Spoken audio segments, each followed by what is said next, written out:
할렐루야. 드라마나 영화를 보다 보면 극중 인물의 성격이 지나치게 변화하는 경우가 있습니다. 이를 가리쳐서 입체적 인물이라고 하는데요.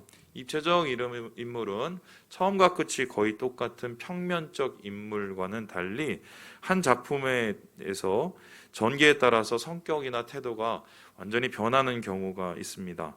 작게는 태도가 바뀌지만 크게는 완전히 아예 환골탈태하게 되는데요. 이것이 어떻게 보면 드라마의 묘미죠. 이러한 입체적 인물을 잘 살리면은 대박이 나는 것이고, 이러한 입체적 인물을 너무 이상하게 사용을 하면은 큰 욕을 먹기 마련인데요. 그 이유가 무엇일까요? 우리의 삶 속에서 사람들이 그렇게 크게 잘 변하지 않기 때문입니다. 목회를 하면서 목사님들과 이런저런 얘기를 나누다 보면 거의 비슷한 얘기를 하시는 경우가 많은데, 그 중에 하나가 사람은 쉽게 변하지 않는다. 이것은 목회자가 목회를 하면서의 가장 큰 상처 중에 하나일 거예요. 그런데 사람에 대한 기대와 소망이 없이 목회를 할 수 있다고는 저는 생각지 않습니다. 그럼에도 불구하고 변화와 하나님께서 주시는 사람에 대한 은혜와 소망을 가져야 이게 목회인데요. 오늘 우리가 살펴볼 이 므낫세가 그러한 소망을 가져다 줄 수 있는 사람입니다. 므낫세야말로 성경에 나온 대표적인 입체적 인물이라고 할 수 있습니다. 그의 삶을 한마디로 표현하면 무엇인가? 개과천선이다. 완전히 변하게 되는 건데요. 처음에 이 성경에 나오는 므낫세의 모습은요, 이 말 그대로 악의 화신이었습니다. 어느 정도였냐면은 열왕기하 21장 13절에 다음과 같이 표현을 합니다. 우리 같이 한번 읽어볼까요? 시작. 내가 사마리아를 잰 줄과 아합의 집을 다림 보던 추를 예루살렘에 베풀고 또 사람이 그릇을 씻어 어품같이 예루살렘을 씻어버릴지래. 아합과 비교를 합니다. 아합은 북이스라엘을 멸망으로 이끌었던 죄악의 왕인데요.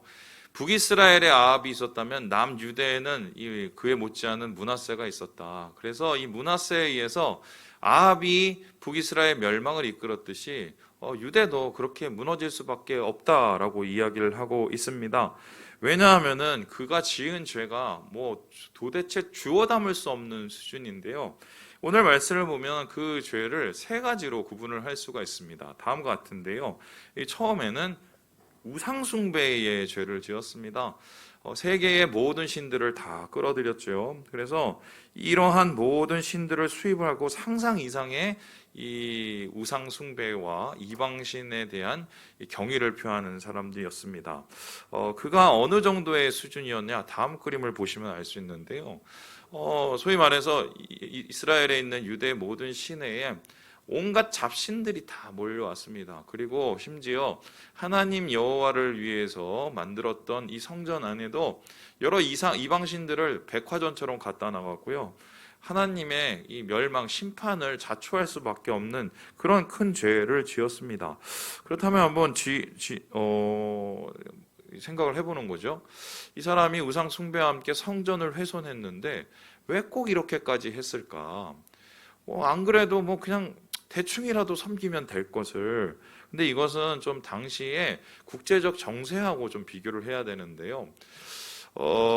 이 당시에 다른 나라들과 사이좋게 지내려면 그 나라들과 문화적 교류를 해야 됩니다. 그런데 이때 문화라는 게 대부분 보면은 한마디로 종교였어요. 그러니까 내가 아수르하고 친하다, 애굽하고 친하다 하는 것은 지금처럼 무슨 이 외교 사절을 보내고 또 여러 가지 무슨 이 문화적인 또 산업적인 교류를 하는 게 아니라 그 나라가 섬기는 신을 갖다가 나도 같이 섬겨주는 겁니다. 그러면 이제 같이 화친이 되는데요. 지금 이 므낫세는 이 외교적 정책의 일환으로 이 다른 나라의 신들을 수입함으로 그들과 좀 잘 지내보려는 생각에 이러한 우상숭배와 성전 훼손을 한 것입니다. 뿐만 아니라 이것은 또한 사람들이 당시에 원했던 것입니다. 사람들은 알게 모르게 자기가 원하는 스타일로 하나님을 섬기고 그러다 보니 우상을 섬기려고 했는데요. 요즘 말로 하자면 포퓰리즘이죠. 사람이 원하는 대로 다 해주니까 이 유대 안에 엉망진창의 이 모습이 나타나게 되었다. 그런데 안타까운 것은 이러한 므낫세의 모습이 아버지 히스기야의 이 종교 개혁을 완전히 반하는 것이었다는 것입니다. 우리 함께 3절의 말씀을 같이 한번 읽어봅시다. 시작. 그의 아버지 히스기야가 헐어버린 산당을 다시 세우며 바알들을 위하여 제단을 쌓으며 아세라 목상을 만들며 하늘의 모든 1월 성신을 경배하며 섬기며. 이것을 가리켜 반동개혁이라고 하죠. 진짜 개혁은 더 나아져야 되는데 더 나아졌던 것을 다시 엉망으로 만들어버리는 걸 반동개혁이라고 합니다. 그런데 히스기야가 쌓아놓은 하나님 앞에서의 많은 성과들과 좋은 일들을 이 아들인 므낫세가 완전히 엉망진창으로 만들어버렸다는 것입니다. 그리고 이러한 므낫세의 제약은 혼자로 끝나는 것이 아니라 백성 전체에 퍼지게 되는데요. 9절을 보면 다음과 같은 말씀이 나와요. 유다의 예루살렘 주민이 므낫세의 게임을 받았다. 그리고 악을 행했다. 한마디로 같이 이제 공범이 됐고요. 그리고 그 공범의 수준이 뭐냐면 여호와께서 이스라엘 자손 앞에서 멸하신 모든 나라보다 더욱 심하였더라. 한마디로 가나안에 있었던 그 모든 이방 민족보다 이 므낫세와 그의 백성들이 저지른 죄가 훨씬 컸다고 이야기를 합니다. 그리고 이러한 모습들은요, 55년간의 통치 기간 동안에 뼛속 깊이 유대 백성을 죄의 백성으로 바꿔놓게 됩니다. 죄의 영향력이죠. 그리고 이 죄의 영향력은 단순히 종교에서 끝나는 것이 아니라 사회적 전체에 임하게 되는데요. 열왕기 기자의 표현에 따르면 뭐라고 했냐면 무죄한 자의 피가 심히 많이 흘렸다. 예루살렘 이쪽에서 저 끝까지 온통 피로 가득했다고 이야기를 합니다. 그러니 하나님을 향해서 우상 죄를 지니까 이 사람들을 향해서 불법과 불의가 넘쳐났던 것입니다. 이러한 이 므낫세를 하나님이 내버려 두실 수 있었을까요? 우상숭배, 성전훼손, 불법과 불의에 가득 찬 이 세상을 주님은 결코 내버려 두지 않았습니다. 그리고는 어떻게 했을까요? 그를 향해서 심판의 칼을 드십니다. 우리 함께 11절의 말씀을 같이 한번 읽어보겠습니다. 시작. 여호와께서 아수르 왕의 군대 지휘관들이 와서 치게 하시매 그들이 므낫세를 사로잡고 쇠사슬로 결박하여 바벨론으로 끌고 간지라. 아수르라는 나라를 통하여서 그를 심판하시는데요. 뭐 전쟁에서 졌겠죠. 그리고 나서 어떻게 됩니까? 그를 끌고 가요. 그때 끌고 갈 때 상황이 어떠냐면 쇠사슬에 결박되었다라고 얘기합니다. 제가 이 쇠사슬이라는 단어를 찾아보니까 되게 흥미롭던데요. 갈고리라는 단어와 쇠사슬이라는 단어가 이렇게 합쳐졌어요. 그런데 당시에 이렇게 갈고리와 쇠사슬이 합쳐지면 어떤 모습이었을까? 다음 그림과 같습니다. 이렇게 끌려간 거예요. 그런데 놀라운 건 뭐냐면 이 사람이 왜 끌려갔느냐? 외교 정책 때문에 끌려갔어요. 우상을 숭배한 것은 외교 잘해보려고 했는데 이 아수르에 이 한마디로 왕이 2명이 생겨요.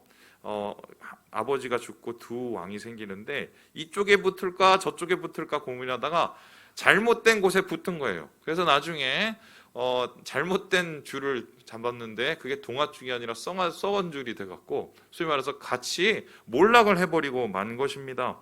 이렇게 막 끌려가게 되었고요. 온갖 수모를 당하게 되었습니다. 그의 인생이 다 끝나는 것 같았습니다. 하지만 흥미로운 것은 여기서 그의 인생이 끝이 아니라는 것입니다. 그가 갑자기 풀려나게 됩니다. 그리고 다시 회복을 하게 되고요. 6년간 통치를 하게 됩니다. 그런데 이 6년간의 통치를 가르쳐서 이 성경에서는 이렇게 이야기를 하고 있는데요. 우리 14절의 말씀을 읽어보도록 하지요. 시작. 그 후에 다윗 성방 기온 서쪽 골짜기 안에 외성을 쌓되 어문 어기까지 이르러 오벨을 둘러 매우 높이 쌓고 또 유다 모든 견고한 성읍에 군대 지휘관을 두며. 여러분 이게 이제 뭔 뜻이냐면요. 한쪽에서는 이 성을 쌓았다라고 얘기를 하고 한쪽에서는 대규모의 군대를 만들었다고 얘기합니다. 이것이 이스라엘이 하나님의 축복을 받아서 부흥할 때의 모습이에요. 그러니까 얼마 전까지는 죄져갖고 엉망진창이 돼서 갈고리에 묶여서 도망갔던 사람이 갑자기 극적인 반전으로 입체적인 삶을 살아서 이제는 돌아오게 되고 소위 말해서 부흥의 기미까지 보이게 된다는 것입니다. 여러분 이상하지 않습니까? 어떻게 한 인물의 이 인생에 이런 일이 일어났을까? 어떻게 이렇게 개과천선의 상황이 벌어지게 되었을까? 성경은 이에 대해서 그의 이 변화의 이유, 그가 회복된 이유를 다음과 같이 이야기하고 있습니다. 우리 같이 12절의 말씀을 읽어보겠습니다. 시작. 그가 환난을 당하여 그의 하나님 여호와께 간구하고 그의 조상들의 하나님 앞에 크게 겸손하여. 환난을 당했는데 그 환난이 환난으로 끝난 게 아니라 하나님께 간구하고 겸손함으로 이렇게 바뀔 수 있었다. 특별히 여기서 우리가 겸손하였다는 말은 낮아졌단 말이죠. 하나님 앞에 완전히 납작 엎드렸다는 뜻이고요. 하나님께 간구했다는 것은 단순히 하나님께 기도했다는 뜻이 아닙니다. 여기서 이 간구했다는 단어를 다음에 보시면요, 이게요 할라흐라는 단어예요.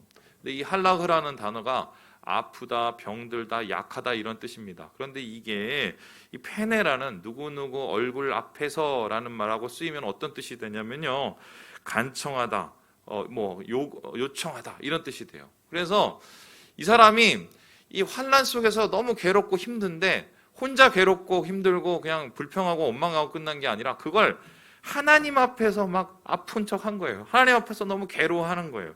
그러니까 이것이 하나님의 얼굴을 구하는 것이 되고요. 그 얼굴을 구한 이 므낫세는 하나님의 회복의 은혜를 누리게 되었다. 이러한 이야기가 오늘 전체적인 이야기입니다. 이러한 극적인 회복과 변화를 이해할 수 있는 이 구절이 한 구절이 있는데요. 바로 솔로몬이 성전 봉헌식 때 하나님 앞에 드린 기도였습니다. 우리 함께 역대하 7장 14절의 말씀을 읽어볼까요? 시작. 내 이름으로 일컫는 내 백성이 그들의 약한 길을 떠나 스스로 낮추고 기도하여 내 얼굴을 찾으면 내가 하늘에서 듣고 그들의 죄를 사하고 그들의 땅을 고칠지라. 낮춘다는 말 나오죠? 얼굴을 구한다는 말 나오죠? 바로 므낫세가 보았던 겸손과 간청의 모습입니다. 그가 악의 화신이고 유대를 멸망으로 몰아놓은 장본인이지만 그 환난 속에서 하나님 앞에 낮췄더니, 하나님 앞에 얼굴을 구했더니 하나님이 그의 죄를 사하시고 고쳤다. 바로 그의 조상인 솔로몬이 하나님 앞에 드렸던 그 기도가 므낫세를 통해서 이루어진 것입니다.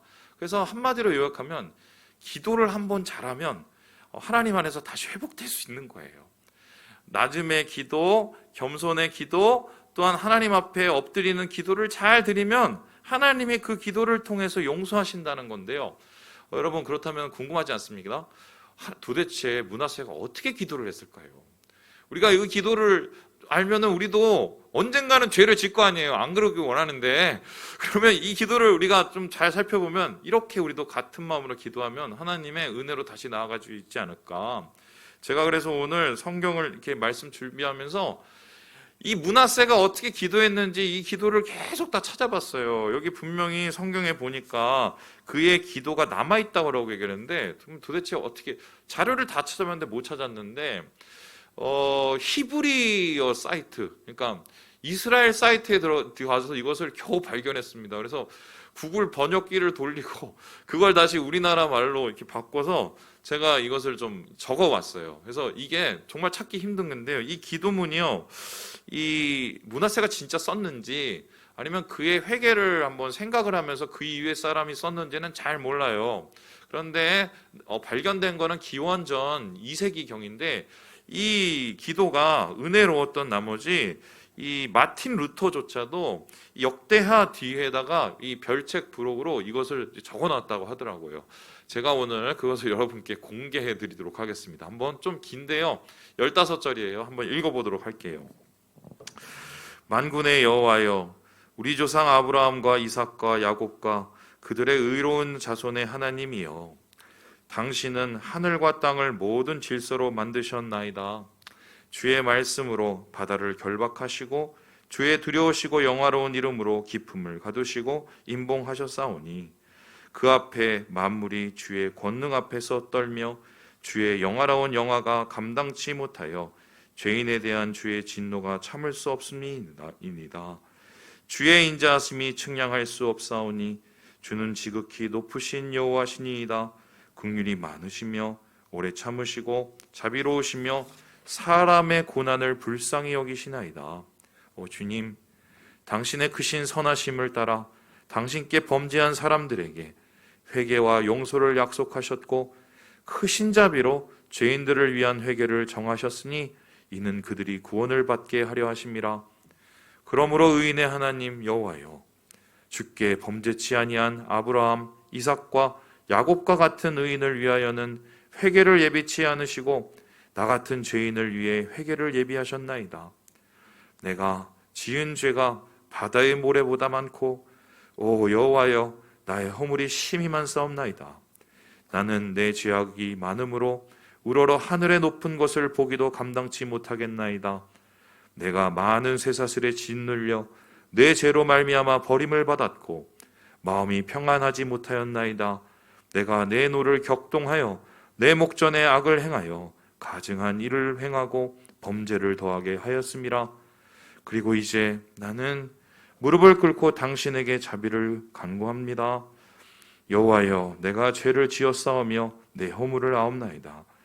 내가 간절히 주께 간청하오니 주여 나를 용서하소서. 내 죄악으로 나를 멸망시키지 마소서. 나에게 영원히 노하지 말며 나를 위해 악을 쌓지 마소서. 나를 땅 깊은 곳까지 정죄하지 마옵소서. 여호와여, 주는 회개하는 자의 하나님이시니 주께서 내 안에서 주의 선하심을 나타내시리이다. 내가 합당하지 아니하이다. 주께서 주의 크신 긍휼에 따라 나를 구원하시리이다. 내가 평생에 주를 항상 찬송하리이다. 하늘의 모든 군대가 당신을 찬양하며 당신의 영광은 영원합니다. 아멘.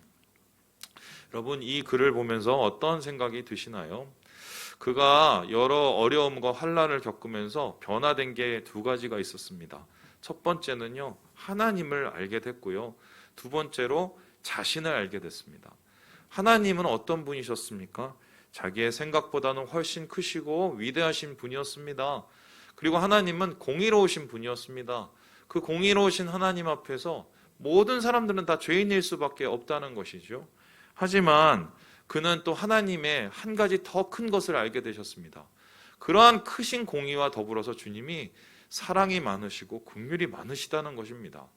그래서 자기 자신의 모습을 바라봤더니 이게 뭐 죄뿐이고 도대체 용서받지 못할 자신의 모습이지만 이러한 완전히 무너질 수밖에 없고 쓰러질 수밖에 없는 이 죄인인 나조차도 하나님께서 그 긍휼로 다시 기회를 주실 수 있다는 것을 그가 깨달은 것입니다. 여러분, 그렇습니다. 신앙은 무엇이냐? 하나님을 아는 것이고 나를 아는 것입니다.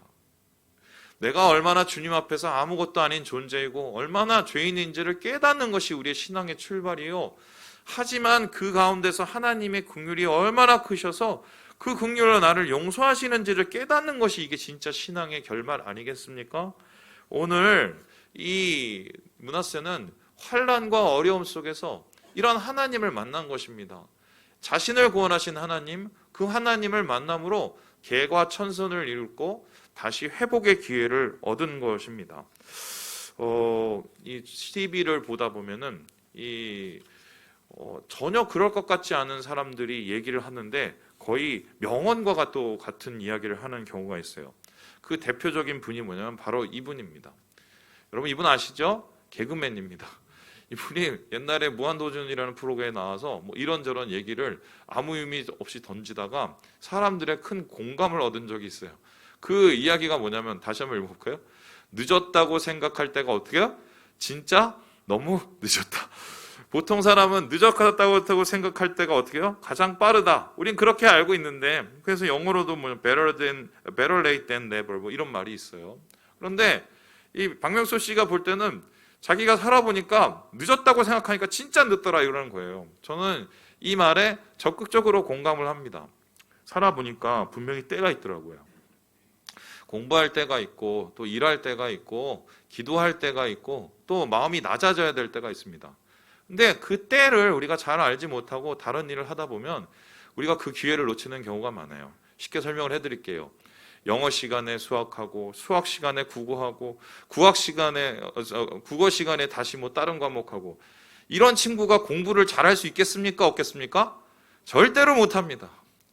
잘 때 다른 거 하고 공부할 때 계속 자고 안 되는 거예요.